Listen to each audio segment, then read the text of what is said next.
بسم اللہ الرحمن الرحیم۔ عید والے دن مردے کیوں روتے ہیں؟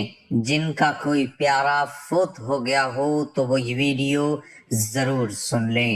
عید الاضحیٰ آنے سے پہلے آپ کو یہ معلومات ضرور چاہیے ہوگی کہ عید والے دن مردہ روتا ہے اور دعا کرتا ہے کہ عید کا دن کبھی نہ آئے۔ مردہ ایسا کیوں کرتا ہے، یہ جاننے کے لیے ویڈیو کو آخر تک ضرور دیکھیے گا۔ محترم ناظرین، عید کے دن نزدیک آتے ہی مردے کیوں روتے ہیں اور یہ دعا کرتے ہیں کہ کاش کبھی عید نہ آئے؟ عید کا دن خوشی اور مسرت کا ہوتا ہے۔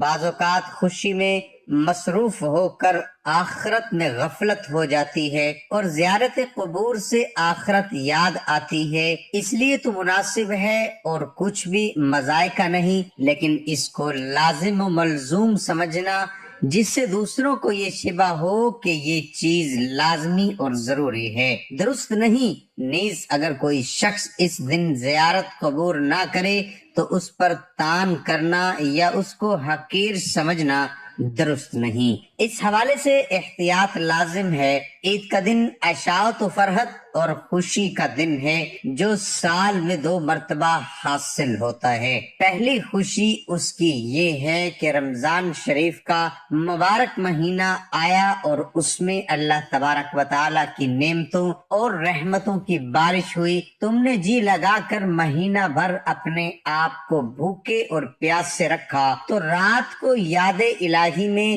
بسر کیا۔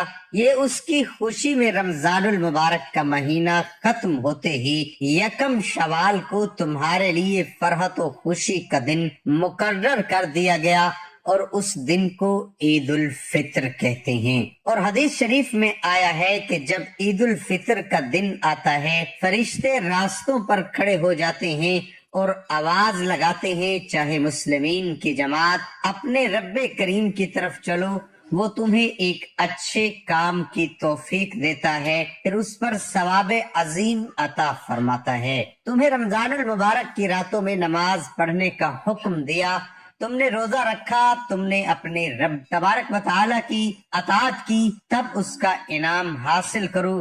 جب نماز اطاعت عید ختم ہو جاتی ہے تو فرشتے آواز لگاتے ہیں کہ خوش ہو جاؤ کہ تمہارے پروردگار عالم نے تمہاری مغفرت فرما دی، تب تم خوشی خوشی اپنے گھروں کو لوٹ جاؤ۔ اس لیے اس دن کو انعام و اکرام کا دن کہتے ہیں۔ نبی کریم صلی اللہ علیہ وسلم مکہ مکرمہ سے ہجرت کر کے مدینہ منورہ پہنچے تو اہل مدینہ سال میں 2 میلے کرتے تھے۔ جب حضور اقدس صلی اللہ علیہ وسلم نے دریافت فرمایا کہ یہ کیا ہے، انہوں نے عرض کیا کہ یا رسول اللہ صلی اللہ علیہ وسلم، زمانہ جاہلیت میں ہم ان دنوں میں خوشی مناتے تھے۔ حضور اقدس صلی اللہ علیہ وسلم نے ارشاد فرمایا، اللہ تبارک و تعالی نے ان کے عوض ان سے بہترین دن خوشی منانے کے لیے تمہیں عطا فرمائے۔ عید الفطر ایک دوسرا عید الاضحیٰ عید کے دن 2 رکعت نماز واجب ہے۔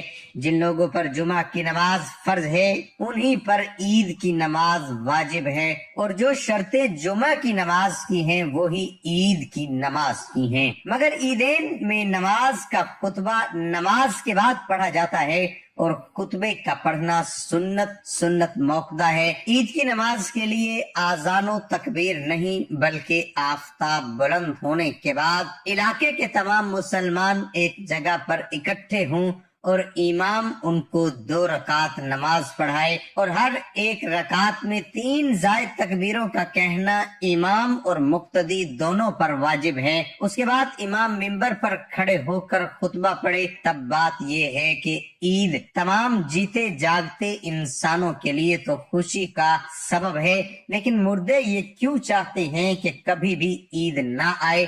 ہم لوگ تو عید کی خوشی منا رہے ہوتے ہیں لیکن مردے عید آنے کا غم مناتے ہیں۔ مردے ایسے ہیں جو عید کے آنے پر بہت دکھ میں آ جاتے ہیں، بہت مصیبت ان کے اوپر آنے والی ہوتی ہے اور اسی وجہ سے لوگ بہت زیادہ پریشان ہوتے ہیں۔ جب عید کی آمد پر ہم زندہ لوگ ادھر ادھر گھوم رہے ہوتے ہیں اور شاپنگ کر رہے ہوتے ہیں. ہم لوگوں کو عید آنے کی خوشی ہوتی ہے کہ جلدی آ جائے، لیکن مردوں کو عید آنے کا دکھ ہوتا ہے.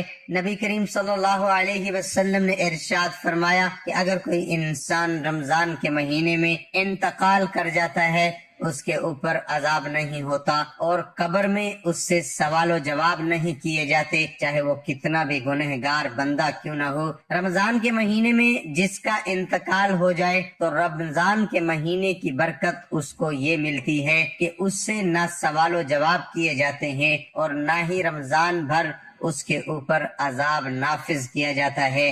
اور جیسا کہ حدیث مبارکہ کا مفہوم ہے کہ قبر کے اندر مردے کے لیے جہنم کی کھڑکی کھول دی جاتی ہے اور وہ مردہ قبر کے اندر جہنم کی تپش کو محسوس کرتا ہے. تو جو گنہگار مردے ہوتے ہیں وہ اس طرح سے جہنم کے عذاب کو اور گرمی کو قبر کے اندر محسوس کرتے ہیں. لیکن جب رمضان کا بابرکت مہینہ آتا ہے تو آپ صلی اللہ علیہ وسلم نے ارشاد فرمایا کہ جب رمضان کا چاند دیکھا جاتا ہے تو جنت کے دروازے کھول دیے جاتے ہیں اور جہنم کے دروازے کو بند کر دیا جاتا ہے. قبر سے عذابات کو اٹھا لیا جاتا ہے اور اللہ تبارک و تعالیٰ کی رحمتوں کا نزول ہوتا ہے. جب یہ ساری چیزیں رونما ہوتی ہیں تو قبر کے اندر گنہگار مردے کو بڑی راحت میسر آتی ہے اور رمضان المبارک کی بابرکت مہینے کے آغاز میں ہی مردہ بے حد خوش ہو جاتا ہے کہ ہمارے اوپر سے جہنم کے عذاب کو اٹھا لیا گیا ہے. جو قبر کے اندر ہمارے لیے جہنم کے دروازے کھولے ہوئے تھے وہ دروازے اب بند کر دیے گئے ہیں. اسی طرح اب سوال یہ پیدا ہوتا ہے کہ جن لوگوں کے اوپر سے اللہ تبارک و تعالی نے رمضان المبارک کے مقدس مہینے میں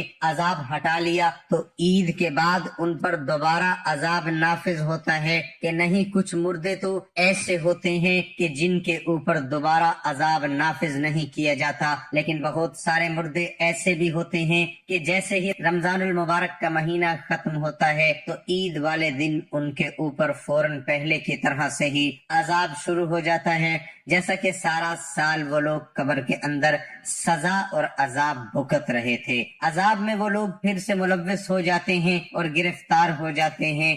بعض علماء فرماتے ہیں کہ جب کوئی انسان رمضان المبارک کے مہینے میں ہی انتقال کرتا ہے تو اسے قبر میں سوال و جواب نہیں ہوتے، اور ایک مرتبہ جب اللہ تبارک و تعالی کسی مردے کے اوپر سے عذاب کو اٹھا لے تو پھر دوبارہ سے عذاب کو نافذ نہیں فرماتا، بشرط یہ کہ اس کے لیے کوئی احسان ثواب کر رہا ہو یا مغفرت کی دعا کر رہا ہو. ہر مردے کو اس کے اعمال کے مطابق سزا دی جاتی ہے. جو نیک لوگ ہیں جن کو اللہ تبارک و تعالی نے کافی کر دیا ہے کہ ان کو 2، 4 یا 6 مہینے سزا ہوگی، بس ان کے اوپر سزا نافذ نہیں ہوگی. پھر رمضان کی برکت سے ان کے اوپر سے عذاب اٹھا لیا گیا ہے تو اب اگر اللہ تبارک و تعالی نے چاہا تو ان کے اوپر کبھی عذاب نہیں ہوگا.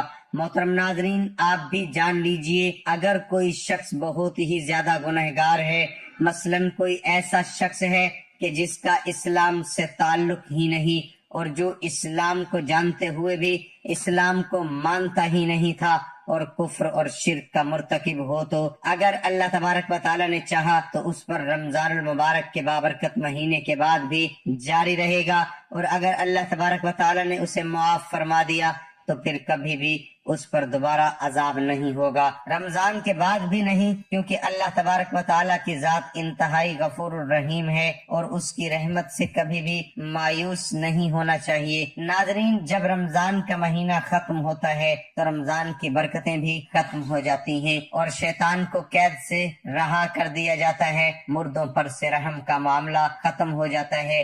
جہنم کے دروازے جو بند تھے وہ رمضان کے جانے کے بعد کھول دیے جاتے ہیں، جنت کے دروازوں کو اللہ تبارک و تعالی بند فرما دیتا ہے. ان سب باتوں کا مردوں کو علم ہوتا ہے کہ کب رمضان شروع ہو رہا ہے اور کب ختم. تو رمضان کے جانے سے اہل قبور یہ سوچتے ہیں کہ اب رمضان جا رہا ہے اور پھر عید جیسے ہی آئے گی اس کے بعد ہم پر عذاب کو پھر سے نافذ کر دیا جائے گا، جس کی وجہ سے وہ غمگین ہو جاتے ہیں اور روتے ہیں. رمضان بھر تو مرحومین کی عید ہوتی ہے کہ ان پر کوئی عذاب نہیں ہوتا. ہم لوگ جب رمضان کے آخری عشرے میں جب اپنی مغفرت کی دعائیں اللہ رب العالمین سے کرتے ہیں تو پھر ہمیں اپنے مرحومین کے لیے بھی زیادہ سے زیادہ ایصال ثواب کرنا چاہیے، اور صرف اپنے ہی مرحومین کے لیے نہیں بلکہ تمام مؤمنین، مؤمنات، مسلمین، مسلمات من جملہ کہا کریں کہ جب بھی کوئی مسلمان دنیا سے رخصت ہو چکے ہیں، جو بھی کوئی مسلمان اس دنیا سے رخصت ہو چکے ہیں، اللہ تبارک و تعالیٰ نے ان تمام لوگوں کی مغفرت فرمائے، اللہ تبارک و تعالیٰ ان تمام لوگوں کی مغفرت فرمائے، اور اللہ تبارک و تعالیٰ ان کو جنت الفردوس میں اعلیٰ سے اعلیٰ مقام عطا فرمائے، آمین ثم آمین۔ تمام احباب کمنٹ باکس میں اللہ تعالیٰ کے 99 ناموں میں سے ایک نام ضرور ٹائپ کریں۔